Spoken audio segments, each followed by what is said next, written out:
নতুন এক জাগরণ দামামা বাজিয়ে আমাদের সামনে আসতেছে, আপনারা খেয়াল করেন কিনা? সারা পৃথিবীতে নবজাগরণ ঘটবে, ঈমান ও ইসলামের একত্ববাদের, মুসলমানদের ঐক্যের পথ আবার সুগম হবে, আবার নতুন বিপ্লবের সূর্য উঠবে ইনশাআল্লাহ। এই শতাব্দী, চলমান শতাব্দী হবে ইসলামের পূর্ণাঙ্গ বিজয় শতাব্দী। বলেন জোরে ইনশাআল্লাহ। এই বাংলাদেশকে হত্যা করার জন্য, এই জাতিকে হত্যা করার জন্য নাস্তিক, মুরতাদ, বেঈমান, কুলাঙ্গাররা এই দেশের জন্মের পর থেকে টানা 53 বছর ধরে বহুমুখী কাজ করতেছে, চক্রান্ত করতেছে। প্রথমত অনেক অসংখ্য মিডিয়া, তারা দিন রাত 24 ঘন্টা তাদের খবরে, তাদের এই বিজ্ঞাপনে, তাদের আলোচনায়, তাদের সংবাদে, তাদের প্রতিবেদনে, তাদের টকশোতে ইসলামকে ছোট করার, ইসলামকে খাটো করার, ইসলামকে নিচে ফেলার, ইসলামকে পিছে ফেলার, ইসলামকে অচল সাব্যস্ত করার চেষ্টা করতেছে কিনা জোরে বলেন। কথা বুঝলে আওয়াজ দিবেন। একটা শক্তি কথা বললাম, এদেশে অসংখ্য নামে বেনামে গোপন প্রকাশ্য এনজিও এদেশের মানুষ ঈমান হরণের চেষ্টা বিগত 50 বছর ধরে করতেছে কিনা জোরে বলেন। এদেশের শিল্পী, সাহিত্যিক, লেখক, কবি, গবেষক, এই প্রকৃতির বড় বড় চেয়ারে বসা অসংখ্য নাস্তিক মুরতাদরা তাদের লেখায়, তাদের কথায়, তাদের গল্পে, তাদের কবিতায়, তাদের ছন্দে, তাদের প্রতিভায়, তাদের বইয়ে, তাদের বই মেলায় ইসলামকে ক্ষতিগ্রস্ত করার চেষ্টা চালিয়ে যাচ্ছে, ঠিক কিনা বলেন। কিন্তু আল্লাহ বলেন ওয়া মাকারু ওয়া মাকার আল্লাহ, তারা ষড়যন্ত্র করবে, আল্লাহ পরিকল্পনা করবেন। তারা আল্লাহ বলেন হ্যাঁ, ইউরিদুনা লিইউতফিউ নূরাল্লাহি বিআফওয়াহিহিম ওয়াল্লাহু মুতিম্মু নূরিহি ওয়ালাউ কারিহাল কাফিরুন। আল্লাহ বলেন আমার দুশমনরা আমার বাতি ফু দিয়া নিভাই ফেলতে চায়, কিন্তু আমি তো আমার বাতি সম্পূর্ণ আকারে জ্বালাইতে চাই। আমি আমার বাতি জ্বালাবই, এতে তাদের মনে কষ্ট হোক, দুঃখ হোক, রাগ হোক, চিল্লাচিল্লি করুক, খেক খেক করুক, পেক পেক করুক, তারা মাঠে চিল্লাচিল্লি করুক, সংসদে চিল্লাচিল্লি করুক, টকশোর মধ্যে বক বক করুক, কোনো লাভ হবে না। এই কথা আল্লাহই বলে দিছে, ঠিক না? ওরা তো বক বক কম করতেছে না, কিন্তু দেখেন এত এত ষড়যন্ত্র, এত এত ডলার পাউন্ড ইসলাম থেকে বাংলাদেশকে বিচ্ছিন্ন করার জন্য খরচ হওয়ার পর এদেশের মানুষ কি ইসলাম থেকে দূরে সরে চলে গেছে? বলেন তো, মসজিদ কমে না বাড়ে? জোরে বলেন না কেন? মাদ্রাসা কমে না বাড়ে? আলেম কমছে না বাড়ছে? হাফেজ কমছে না বাড়ছে? মিনারে মিনারে লক্ষ লক্ষ মুয়াজ্জিনের আযান একই সঙ্গে বাংলার আকাশে বাতাসে মুখরিত হচ্ছে, কমছে না বাড়ছে? আল্লাহ যে চাইছেন বাতি জ্বালাবেন, বাতি জ্বলবে, ওরা বিরক্ত হইতে পারে, টেনশনের কিছু নাই, ঠিক কিনা বলেন? ওরা গবেষণা করছে এদেশের ইসলামকে ধাক্কা দিয়ে সরানো যায় না কেন? ঝড় তুফানে গায়ে ধইয়া পড়ে না কেন? আগুন লাগাইলে আগুন ইসলামের গায়ে ধরে না কেন? চিন্তা করে দেখছে কিছু বছর আগে মাদ্রাসাগুলি সমস্যা, এদেশের মাদ্রাসাগুলি ষড়যন্ত্র সফল হইতে দেয় না, ঠিক কিনা বলেন? মাদ্রাসা বন্ধের জন্য একসময় মৌলবাদী, একসময় সাম্প্রদায়িক, সর্বশেষ জঙ্গিবাদ জঙ্গিবাদ বলে চেষ্টা করেছে, কিন্তু ব্যর্থ হয়েছে, ঠিক না? জঙ্গি নিয়ে ভঙ্গি করার সময় এবার শেষ। সত্যিকারের জঙ্গি কোথায় দেখছে বাংলাদেশ? আরে ও দেশের মানুষ হইছে নিহুস, পাইছো নি ভাইদের, জঙ্গি বলে আর দেখো না মোল্লা মুন্সিদের। মাদ্রাসাতে জঙ্গি থাকে এই কথা ঠিক নয়, কলেজ বিশ্ববিদ্যালয়েও জঙ্গি এখন হয়। জঙ্গিবাদের ভয় দেখিয়ে ভিনদেশিরা খেলে, জঙ্গিবাদের ভয় দেখিয়ে ভিনদেশিরা খেলে। একদিকে নয়, খালি মোল্লা মোরনা মসজিদ মাদ্রাসার দিকে নয়, একদিকে নয়, সব দিকে তাই চোখটা রেখো মেলে। 1 2 3 4 জঙ্গি মারো, জঙ্গি ধরো, জঙ্গি ভরো জেলে, নিজের ঘরে খুঁজে দেখো জঙ্গি তোমার ছেলে, ঠিক না? নিজের ঘরে খুঁজে দেখে তাদের ঘরে জঙ্গি, তাদের সন্তানরাই জঙ্গি, তাদের ইউনিভার্সিটি ছেলে পেলেরাই জঙ্গি, ঠিক কিনা বলে? এই যে ষড়যন্ত্র নস্যাৎ হলো, কে করলেন?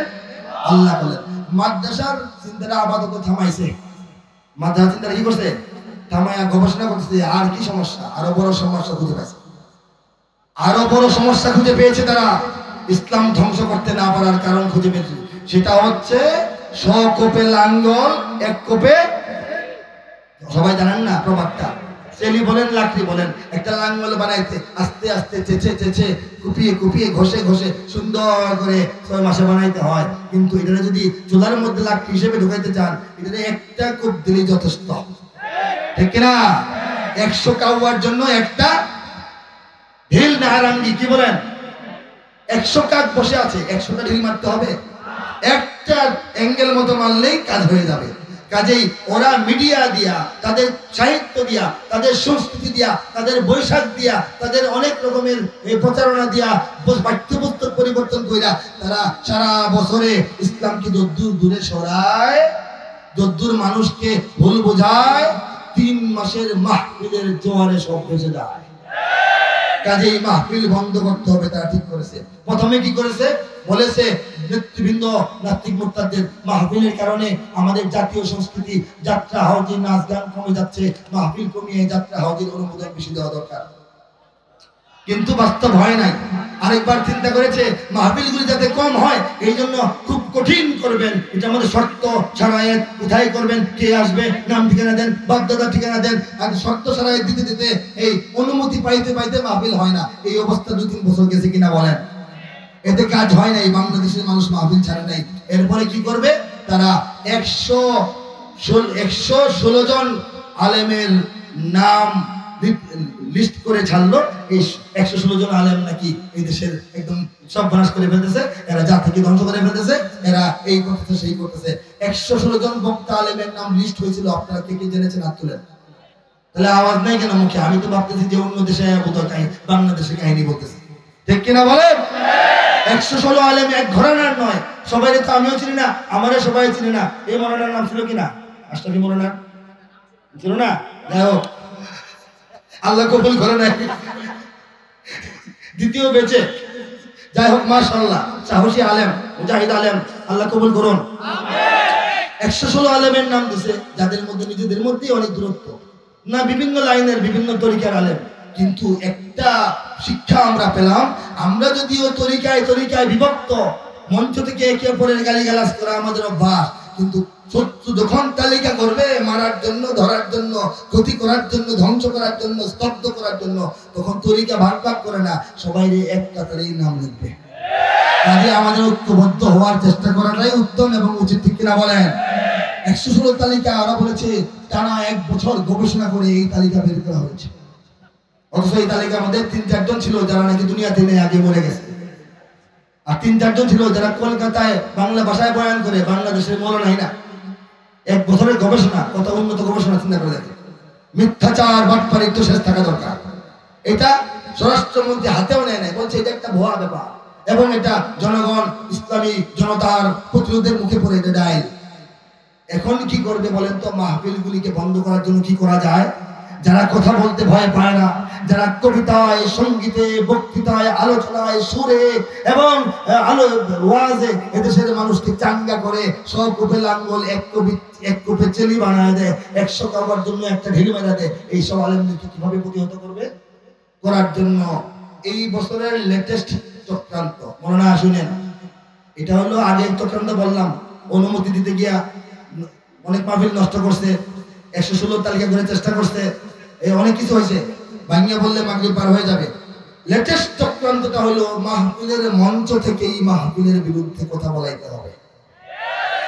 কিছু নিম্নল্লা মৌলবী, হ্যাঁ, এটা কথা বলা হয় না যে অল্প বিদ্যা ভয়ঙ্করী, আকল অনেক, 10 মন, এই সরি এলেম 10 মন, আকল 100 টাকা নাই। 1 মন হয় এলেমরা, 10 মন আকল বায়াত।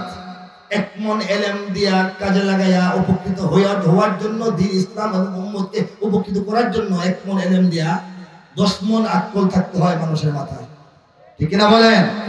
হ্যাঁ, ইমান একেবারে ঠাস ঠাস করে পড়ে, আর এলেম তো একেবারে বায়া পড়ে, আর কি বলে আমল তো মনে হয় মানে সকল মানুষের, দুনিয়া সমস্ত মানুষের আমল ঠিক করার দায়িত্ব বুঝে তাদের, এত অগ্রসর, আকলের দিক দিয়ে ঠনঠন। মাহফিলের মধ্য থেকে আলেমদের বিরুদ্ধে আলেমদেরকে দিয়ে কথা বলানো শুরু হয়েছে কিনা বলেন?